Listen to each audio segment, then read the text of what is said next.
सुरातं वन्दे सरस्वतीं प्रभुं। वञ्चाकल्पतरुभ्यश्च कृपा सिन्धुभ्येव च पतितानां पावनेभ्यो वैष्णवेभ्यो नमो नमः। भज श्री कृष्ण चैतन्य प्रभु नित्यानंद, श्री अद्वैत गदाधर श्रीवासादि गौर भक्तवृंद। हरे कृष्ण कृष्ण कृष्ण हरे हरे, हरे राम राम राम हरे हरे। हरे कृष्ण कृष्ण कृष्ण हरे हरे, हरे राम राम राम हरे हरे। हरे कृष्ण कृष्ण कृष्ण हरे हरे, हरे राम राम राम हरे हरे। श्री श्री गुरु गौरांगौ जयतः। सर्वाग्रे अस्मोद्य गुरुपाद पद्म, परम पूज्यपाद पतित पावन परमहंस कुल मुकुट बने वर्तमान समग्र पृथ्वी व्यापी श्री श्री गोपीनाथ गौरी मठ प्रतिष्ठान आचार्य पाद सभापति ओम विष्णुपाद अष्टोत्तर शब्द त्रिदंडी स्वामी श्री श्रीमद भक्ति विभूद बधांग स्वामी ठाकुर जी का भय रातुल चरणों में अनंत कोटि श्रेष्ठ प्रणति ज्ञापन पूर्वक वैत की कृपा प्रार्थना करता हूँ।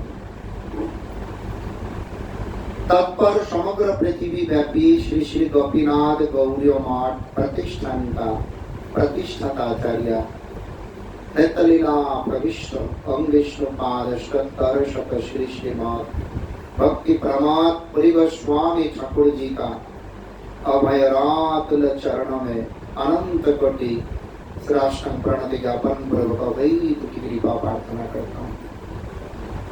तत्पर सपरिकर सपार्षद लीला प्रविष्ट जगत गुरु शिल प्रभुपाद भक्ति सिद्धांत सरस्वती गोस्वामी ठाकुर जी का अभय रातुल चरणों में अनंत कोटि श्रेष्ठ प्रणति ज्ञापन पूर्वक वैत की कृपा प्रार्थना करता हूँ। गृहकर्ता प्रेमलता देवी दासी का पिताजी मम्मी भाई बड़ा दीदी घर में रहने वाला सारे भक्त बाजू में रहने वाला अनुलोलिता देवी दासी थोड़ा सा दूर में रहने वाला सीमा माता जी और उपस्थित आए हुए सभी मातृमंडली पितृमंडली वो मेरा साथ इस प्रचार में मदद करने वाला वैष्णवी देवी दासी सभी भक्तों का पाद पद्म में बारंबार प्रणति ज्ञापन करते हुए अवैत की कृपा प्रार्थना करता हूँ। एक बार श्रीधाम वृंदावन में भगवान का आनंद वर्धन करने के लिए ब्रजों में सर्वश्रेष्ठ भाव कांता भाव मधुर रस में आविष्ट होकर सारे ब्रज गोपियों ने हमेशा किस प्रकार से कृष्ण का सुख प्रदान किया जाते हैं इस विषय को ढूंढते हैं। नया नया तरीका को अपनाते हुए श्याम सुंदर कृष्ण कन्हैया लाल को आनंद देना है। ब्रज गोपियों का दिमाग में यही चलता रहता है हमेशा, नित्य नवयवन कृष्ण को सुखी करना। और इस विषय को ध्यान रखते हुए ब्रज गोपियों का सर्वश्रेष्ठ गोपी श्रीमती राधा रानी ने बहुत प्रेम से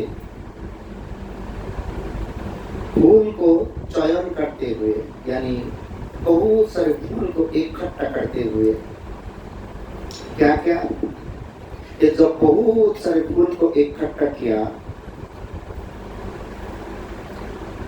और वो सारे फूल का हर पत्ता में भगवान कृष्ण को नाम भी लिखा। तो इस प्रकार से जब हर पत्तल में, तो यही याद दिला दिया। जय गुरुदेव। क्या नाम है पापा का? प्रदीप शर्मा।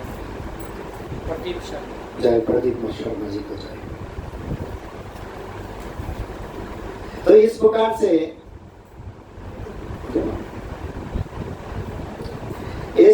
से राधा रानी ने बहुत सारे फूल, अभी तो फूल मार्केट में मिलता है, बगीचा में मिलता है, लेकिन ब्रजों में अपने आप हर जगह में फूल मिलते हैं, क्योंकि फूलों का पौधा का रूप से भगवान का तपस्या करने के लिए ब्रज में पैदा हुए।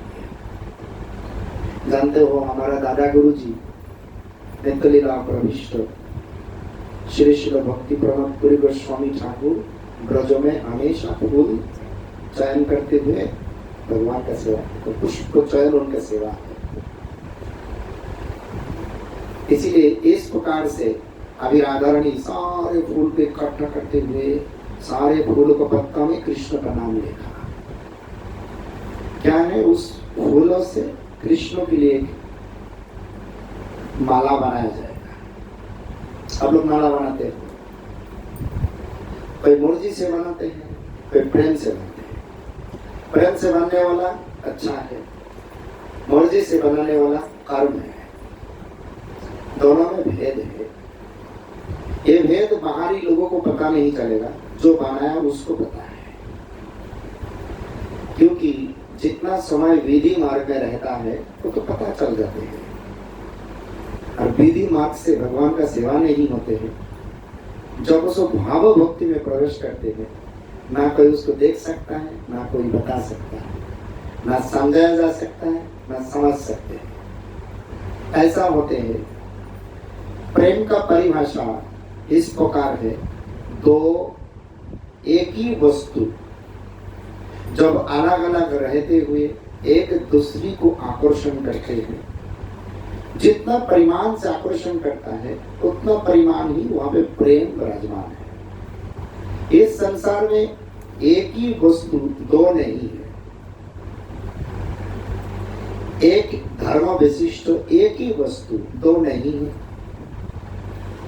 इसीलिए वही पर जगत नित्य जगत से आया हुआ सारे जीवात्मा, इसका मूल परमचित स्वरूप भगवान परमात्मा।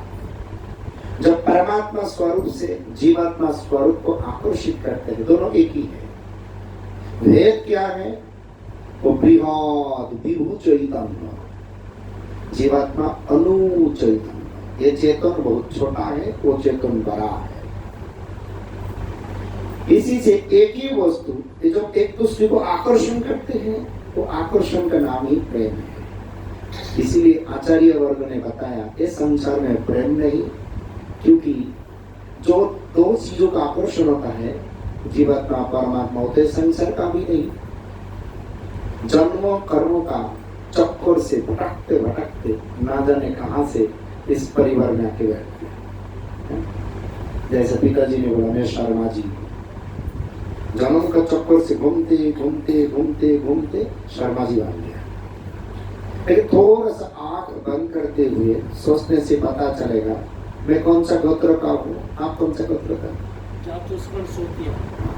लेकिन मेरा गोत्र मुझे पता नहीं, ना कभी भी मैं ढूंढने गए, क्योंकि वो गोत्रों का ऋषि इसीलिए बताया जाते हैं क्योंकि उन्होंने ऐसा कुछ अच्छा सिद्धांत दिया, यानी उसी समय लीडर था।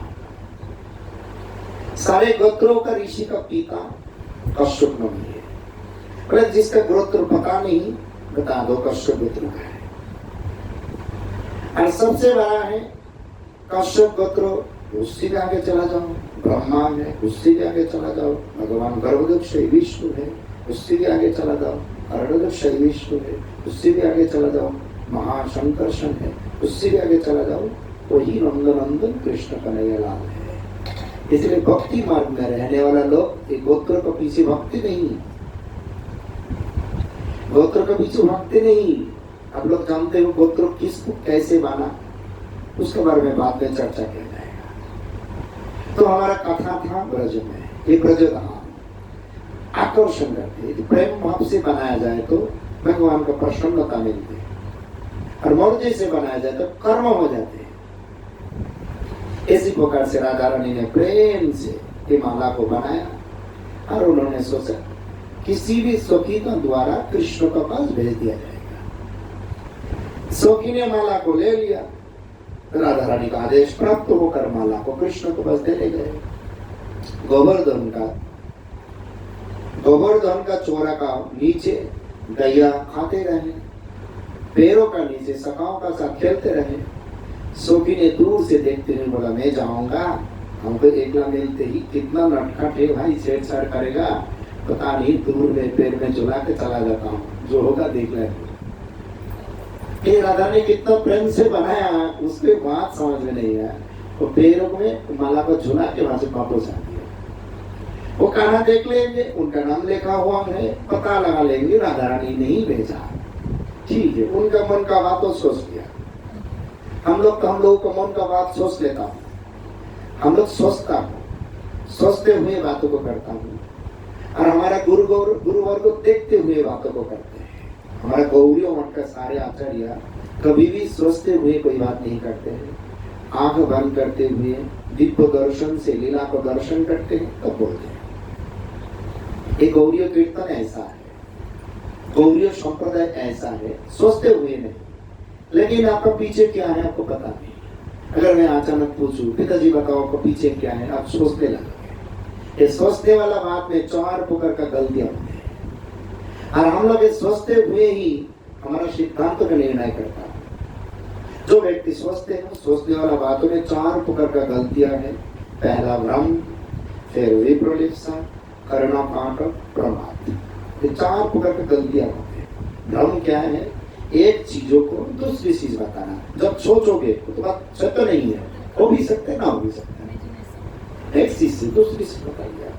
अंधेरा घर में रस्सी का ऊपर पैर रख दिया, और मन में सोच लिया भाई सांप के ऊपर पैर रख दिया, घर में सांप ही नहीं है तो रस्सी पड़ा हुआ है। यानी जो भ्रम होता है अंधेरा में होता है, अंधेरा अधर्म स्वरूप। लोगों का जब दिमाग भटक जाते हैं तब वो ऐसा मोह में पड़ जाते हैं। उसका आगे बताया प्रमाद, ये प्रमाद, और हमारे अपरम गुरुदेव का नाम से मेरा प्रमोद, ये दोनों में भेद है। एक जैसा मत समझना। ये माधवेश्वर जो मदानंद प्रकृष्ट रूपे आनंद, रूपेण आनंद, यानी पूरा रूप से जो आनंद है वो प्रमाद है। और प्रमाद उसमें ऐसा है, प्रमाद शब्द का ऐसा है जो कथा सुन रहे हो, लेकिन मौन इतना दुष्ट है, आप चाहते हुए भी मौन को पकड़ के नहीं रख सकते। ऐसा हो सकेगा वो मौन कब निकल चला गया, तुरंत वापस आ गया। तो आते जाते का टाइम में 2 शब्द बता दिया, अब वो 2 शब्द आपका अंदर में नहीं। आना जाने का टाइम में थोड़ा सा सुन नहीं पाया, फिर क्या करोगे? वो सोचने का विचार आ जाएगा, पहला जितना दूर सुना, बाद में जितना दूर सुना। ये लोगों का स्वभाव है, लोग किसी भी चीज सुने तो उसको श्रवण नहीं करते, एडजस्टमेंट करते हैं, स्वभाव है, जन्म से होता है। तो आगे वाला बीच वाला मिला के बीच में जो नहीं सुना बात को घुमा देंगे, सिद्धांत तो अलग हो जाएगा। और तब क्या होता है? सिद्धांत तो विपर्याय हो जाता है, असली मकसद में लक्ष्य को पहुंच नहीं पाते। ये प्रमाद ऐसा है, हमारे ध्यान को भटक देगा और मैं लक्ष्य से हट जाऊंगा। जिस प्रकार से भागवत कथा में मिलते हैं, ये अमृतमय कथा को, अमर कथा को सुनने के लिए देवता लोगों ने अमृत का कलश लेके सुखदेव गोस्वामी जी के पास आए। लेकिन सुखदेव गोस्वामी जन्म से स्वतः सिद्ध है, उनका भला गलतियां कहाँ हो सकता है। इसलिए उन्होंने पहचान लिया भाई ये कथा ऐसा कथा नहीं कब की, यानी अपना दिमाग चलाने वाला, अपना फायदा लूटने वाला को कथा नहीं मिलते हैं। एक कथा उसी को मिलता है जो पूर्ण रूप से भगवान का चरण में आश्रय लेते हैं। नहीं जो अमर कथा वाला किसको, भागवत पढ़ लेने का बाद भी भागवत तो हृदय में प्रकाशित है, प्रमाद इसी को कहा जाता है। उसका बाद आता है विप्रलिप्सा। विप्रलिप्सा शब्द का मतलब ऐसा है वंचना करना, किसी को ठकाना, धोखा देना। अगर ऐसा होता है याद ब्रह्म साक्षात कृतनिष्ठ याति विनाश मायाति विनाना भवे। रूप गोस्वामी पाद ने कहने लगे अगर जो व्यक्ति जो करेगा उसका कर्मफल उसको भुगतना पड़ेगा। अपना अपना कर्मफल कभी भी नहीं छोड़ेगा।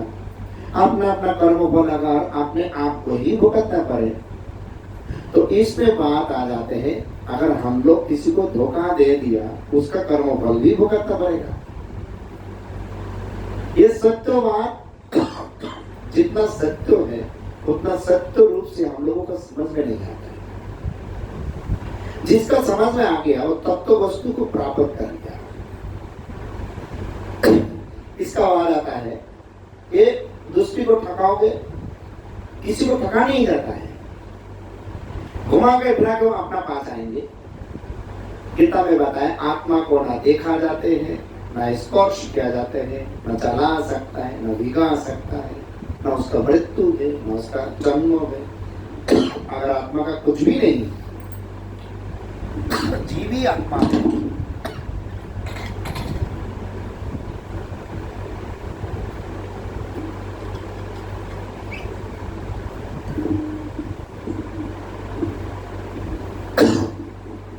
अगर जीव ही आत्मा है तो जीव को कोई कुछ नहीं बिगाड़ सकता है। स्वतः सिद्ध रूप से चल रहा है।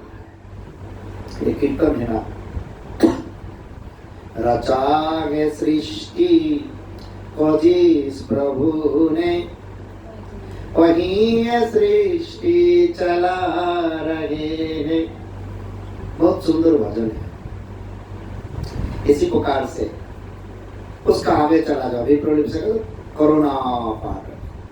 करुणा पाठ यानी इंद्रियों का अपटुता। इंद्रियों जहां जहां काम नहीं करते हैं इसका मतलब वो चीज जिंदगी में नहीं है, ऐसा नहीं। प्रेमलता देवी का पीछे क्या है बता नहीं सकता है। भगवान हमारा पीछे कोई इंद्रिया नहीं दिया, यानी उसका अदक्षता, वो योग्य नहीं है पीछे का देखने के लिए, अनुभव करने के लिए। जहां जहां इंद्रियों कान नाक चोख जीवा त्वचा से नहीं पहुंचते हैं, हम लोग सोच लेते वो चीज नहीं है। मैंने देखा, मैंने सुना, मैंने खाया तो क्या हुआ, फिर भी तो गलती हो सकती। इसी प्रकार से एक बार एक कथा हुआ था कलकत्ता में। एक बड़ा सांबादिक हमारा गुरु वर्गों का पास आ गया। नित्यलीला प्रविष्ट ओम विष्णु पाद अष्टोत्तर शत श्री श्रीमद् भक्ति कुमुद संत गोस्वामी महाराज जी का पास आगे ऐसा साथी बड़ा करके कहना महाराज भगवान नहीं है। ठीक है बाबा, भगवान नहीं है। तुम्हारा गले में लटका हुआ क्या है?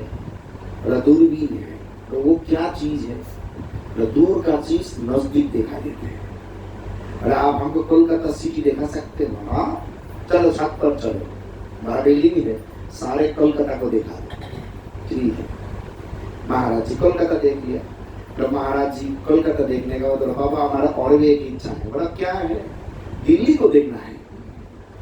वो कहने लगे महाराज जी ये यंत्र द्वारा दिल्ली देखा नहीं जाएंगे। महाराज जी बात को घुमा के कह रहे ओ दिल्ली नहीं है।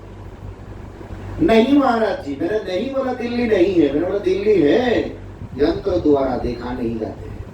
महाराज जी फिर भी कहने लगे दिल्ली नहीं है। दोनों बोला अकेला रही। एक समय कहने लगे आप सन्यासी होकर ऐसा कैसे बका बका बात करते हो, घुमा के बात करते हो, सीधे करके नहीं कर सकते हो?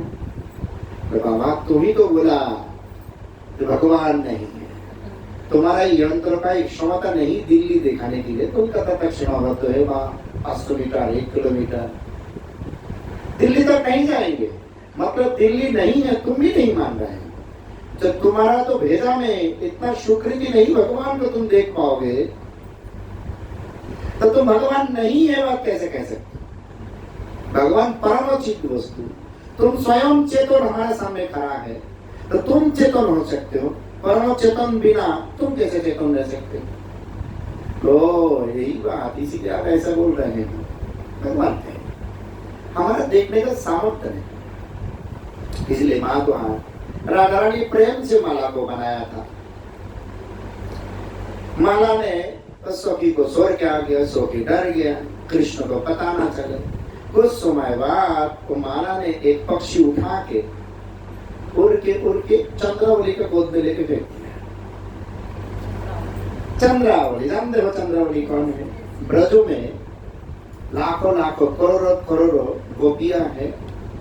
ये सारे गोपियों का एक एक लीडर होते हैं, दल नेता होता है, यूथ का शिरोमणि, यूथ यानी दल। इसमें राधा रानी का एक दल है, शोभ्य, चंद्रावली, पद्मा, इन लोगों का दल है। तो क्या करते हैं, राधा रानी का दल भारी रहता है, क्योंकि सर्वश्रेष्ठ गोपी श्रीमती राधा रानी, बाकी सारे राधा रानी का ही प्रकाश है, उनसे बड़ा कोई नहीं है। तो इस प्रकार से कृष्ण हमेशा राधा रानी को प्राधान्य देता है, मुख्य रूप से वह सोचते हैं। तो राधा रानी जब बाढ़ आया, तो कुछ समय बाद इसी प्रकार से चंद्रावली उस माला को जब मिला, हाथ में लेके, सारे पत्थर में लेके कृष्ण कृष्ण नाम लेगा, और सोचते रहे कृष्ण मुझसे प्रेम करते हुए माला को हमारे पास भेज दिया है।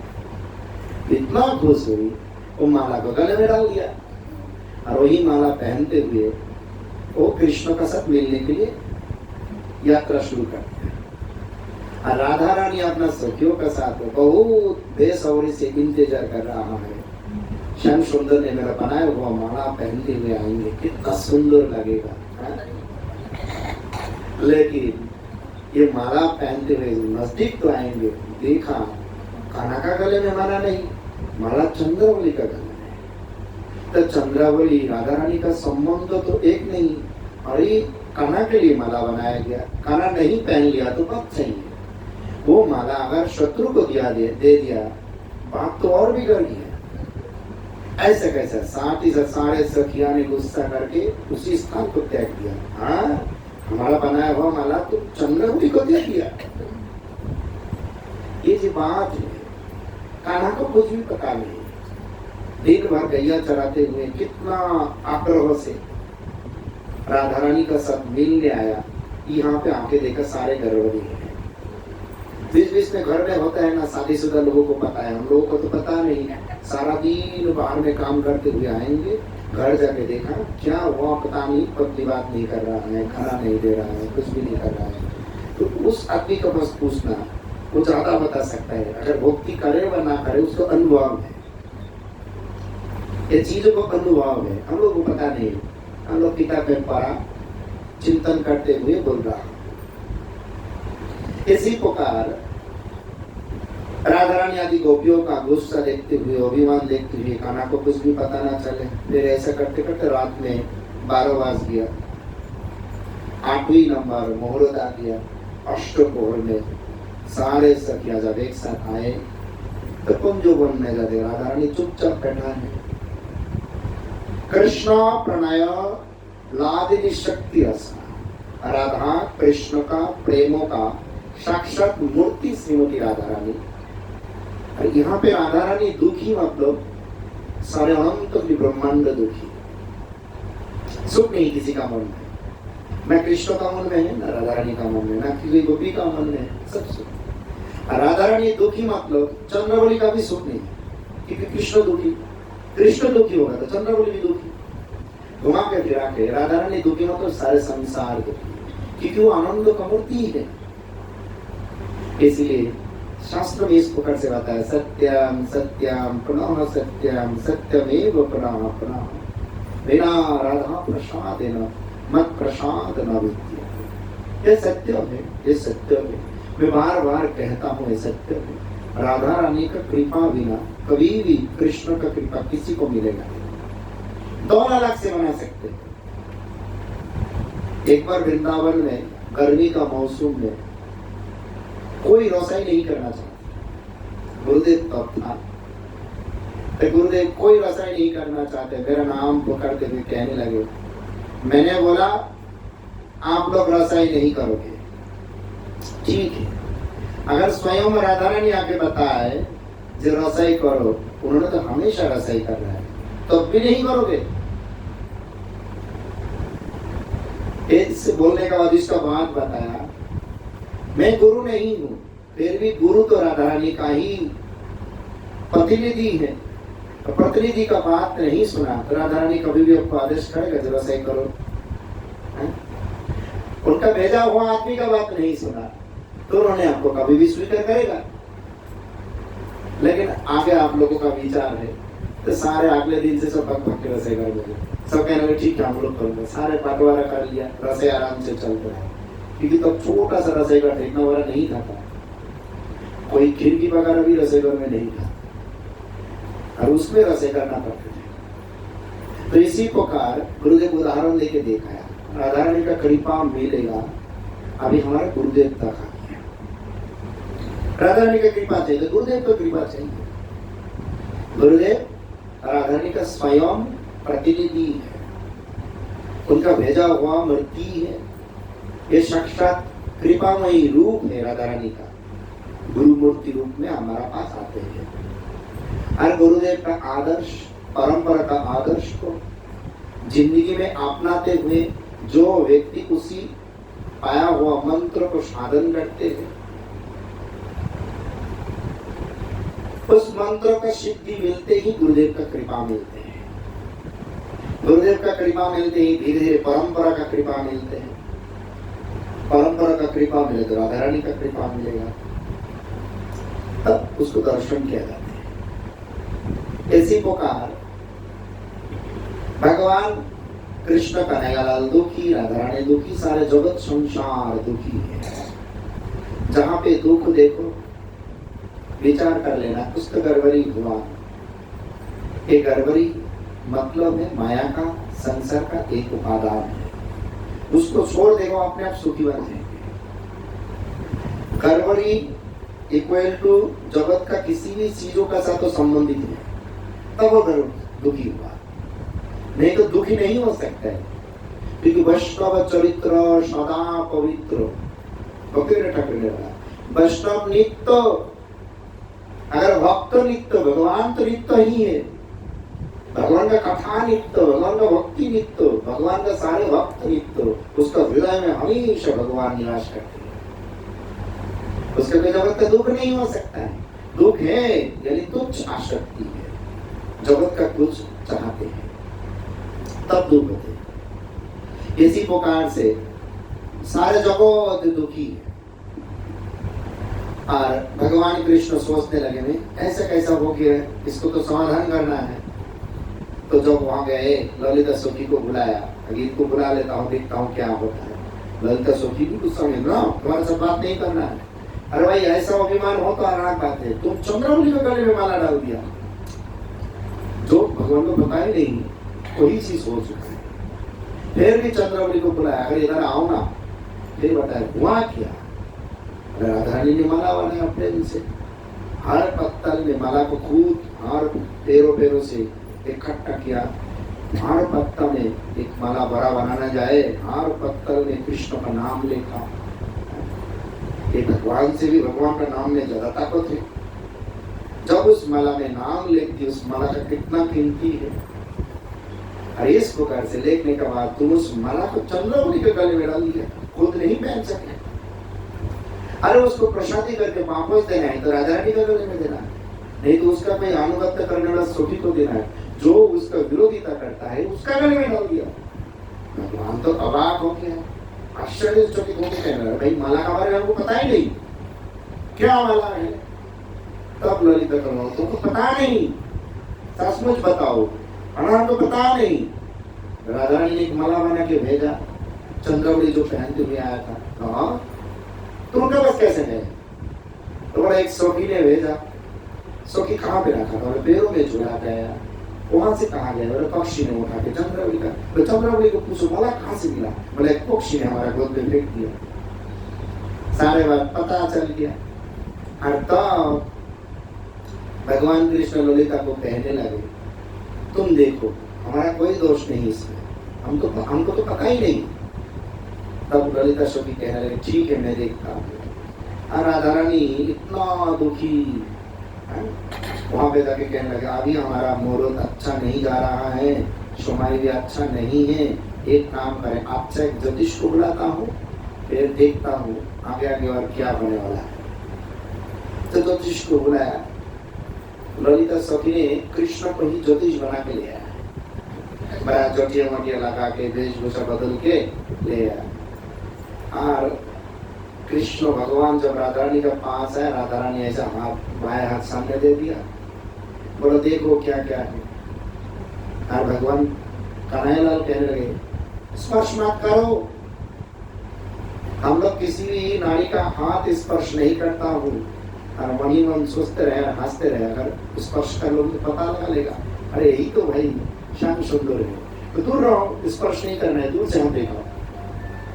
मन चाहता है हाथ को पकड़ लो, लेकिन चाहते हुए भी नहीं पकड़ सकते। इस प्रकार से हाथ को देखा कहने लगे अरे तुम लोग तो बहुत दुखी हो। हाँ, तुम लोग नंद महाराज जी का बेटा का साथ लड़ाई किया, अभिमान किया, जानते हो सारे मुनि ऋषियों ने देव देवता ने उनका पीछे पड़ा हुआ है, वही परमेश्वर भगवान है, जगत में लीला करने आए, उनका साथ ऐसा नहीं करना चाहिए, जगत उसको पीछे पड़ा हुआ है, तुम लोग अभिमान करते हो, तुम लोगों को इतना दुख पहुंचाया। हुआ क्या, तुम एक माला बनाया था, बोले इसका आगे बोलो। राधा ने जब तुम शोर को तुम इसका आगे बोलो, बात तो हो चुका है। तो तुमने एक माला बनाया था, माला का हार पत्तल में कृष्ण नाम लिखा था। हाँ, तुमको कैसे पता चला? तो तुम्हारे हाथ में दिखाई दे रहा है। बोला आगे बोलो। आगे बोलने के लिए जब बोला तुम्हारा माला इस सखी का द्वारा कृष्ण को पास भेजा था। हाँ, लेकिन सखी ने तो माला कृष्ण के हाथ में नहीं दिया, पैरों में झूला के आ गया। और तब उस माला एक पक्षी ने उठा के चंद्रावली को गोद में फेंक दिया। चंद्रावली सोचने लगे माला कृष्ण भेजा, तो आनंद से पहन लिया। लेकिन कृष्ण को माला नहीं मिला, बिना कारण से उनका साथ आप लोग ऐसा किया। राधा ने गुस्सा से बोला बुलाओ सखी को, बुलाओ सखी को। बुला माला कहाँ दिया था?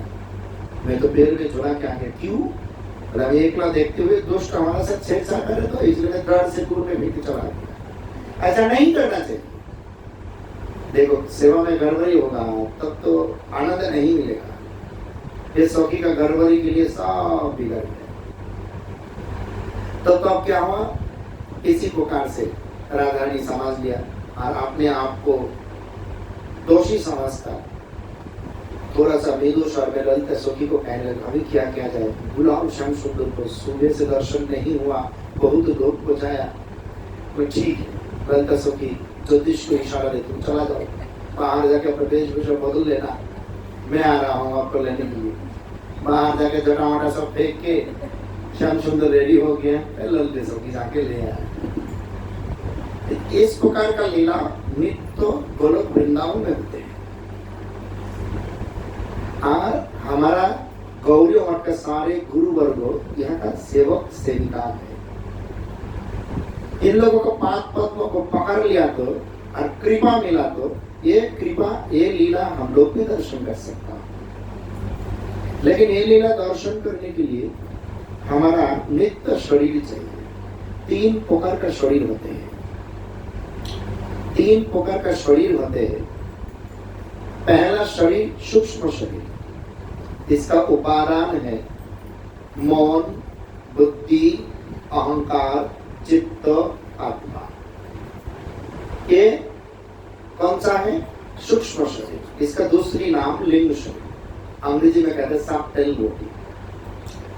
ये सूक्ष्म शरीर देखा नहीं जाते हैं, लेकिन इसका बिना स्थूल शरीर काम नहीं करते। देखा नहीं जाता है, फिर भी यही हमारा शरीर को चलाने वाला है। इस प्रकार से सूक्ष्म शरीर में पहला आता है मौन। मौन तो जानते हो, मौन हमेशा चाहते हैं। मौन का चाहने वाला चीज ना मिलने से दुख होते हैं, और मौन जो चाहते हैं उसका पीछे लोग भागते हैं।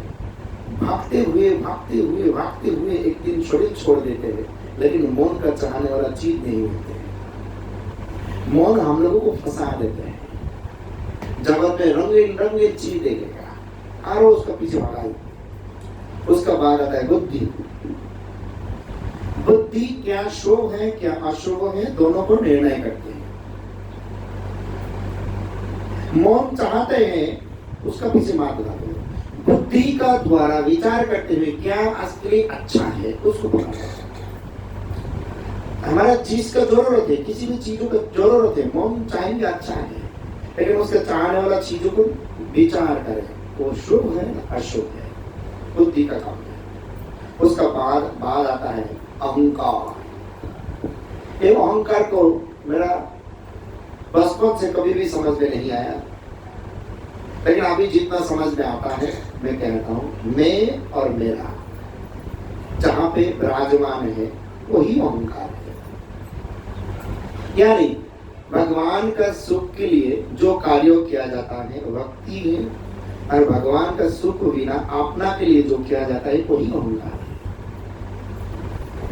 लेकिन ये देखा नहीं जाता है, वो हमको फंसा देंगे। उसका बाद आता है चित्त यानी चेतना।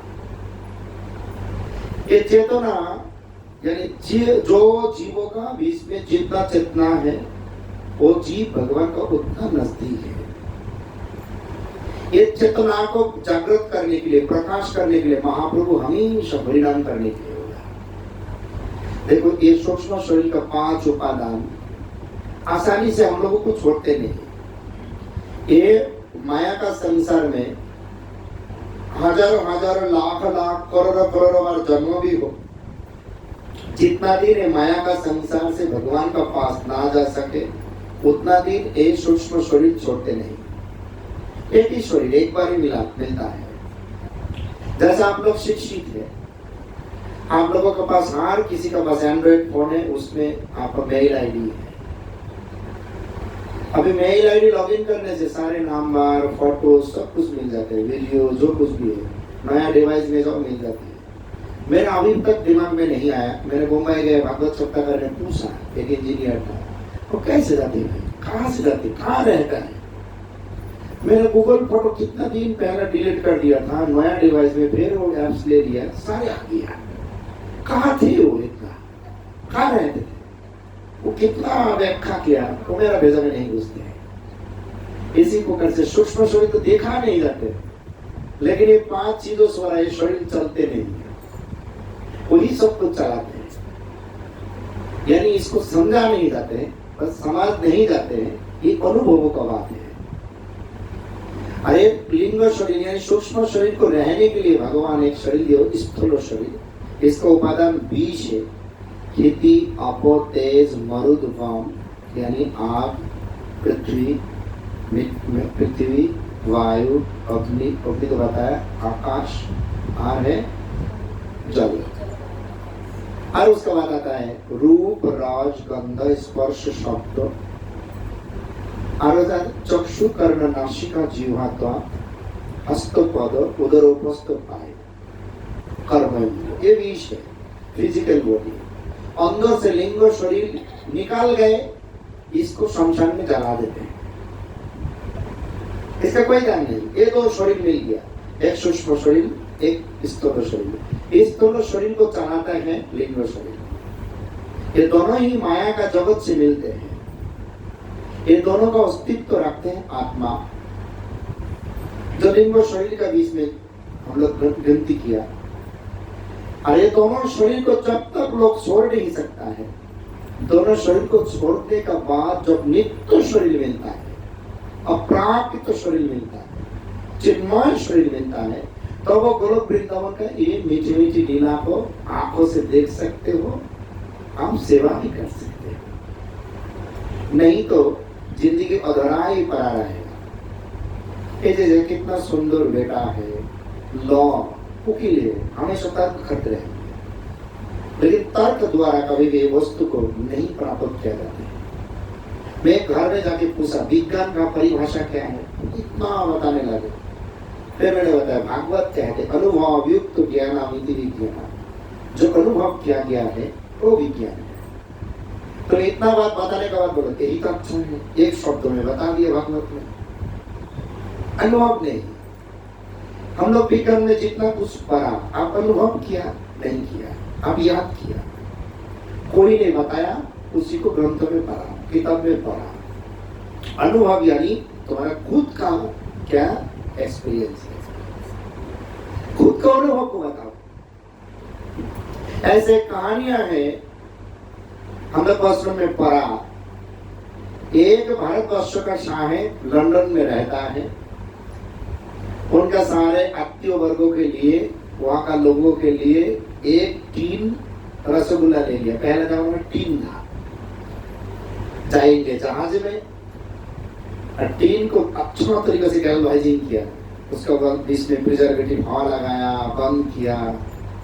और जब कोर्ट में पहुंच गए, इमिग्रेशन होने लगे, पूछने लगे इसका अंदर में क्या है, वो कहने लगे रसगुल्ला।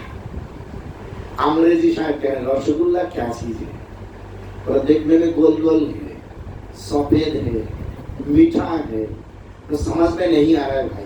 लंदन में तो रसगुल्ला नहीं, तुम खोल के देखो। अगर मैं खोल लिया लंदन तक जाएगा नहीं, 2-3 दिन अच्छा रहेगा, खोल नहीं सकता हूँ।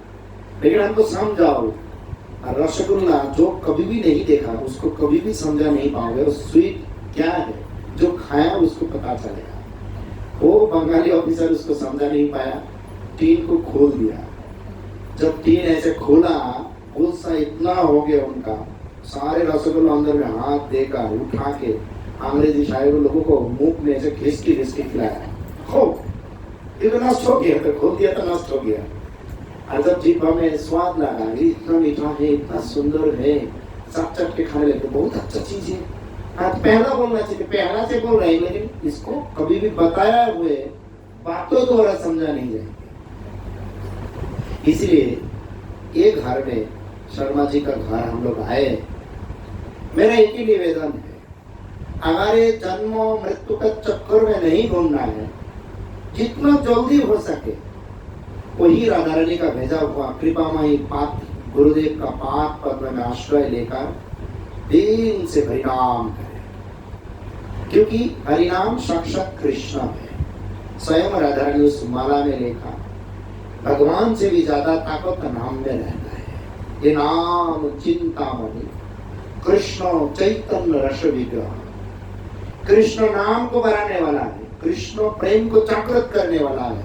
नित्य शुद्ध मुक्त अभिन्नत्वात् नाम नाम। ये नाम भगवान से अलग नहीं है।